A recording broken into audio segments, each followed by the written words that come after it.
السلام علیکم۔ 9th class,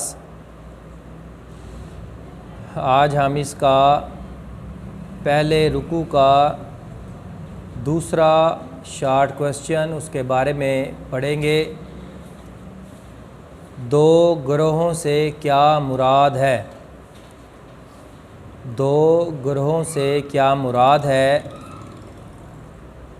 اس کا جواب، یہ دونوں گروہ کفار مکہ کے ہی تھے، جن میں سے ایک گروہ وہ تجارتی قافلہ تھا جو مال تجارت لے کر ابو سفیان کی قیادت میں شام سے مکہ مکرمہ جا رہا تھا،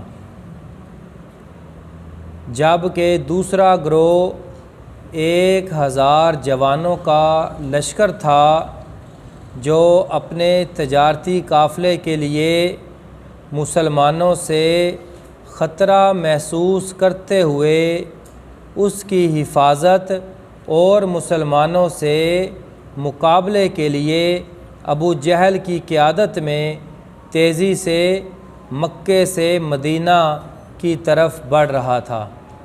یہ دو گروہ تھے جس کے بارے میں انہوں نے پوچھا، اور آپ کو وضاحت سے میں نے اس لیکچر میں بتا دیا ہے کہ اس سے مراد دو گروہ جو تھے، ایک ابو سفیان کا گروہ تھا اور ایک ابو جہل کا قافلہ تھا۔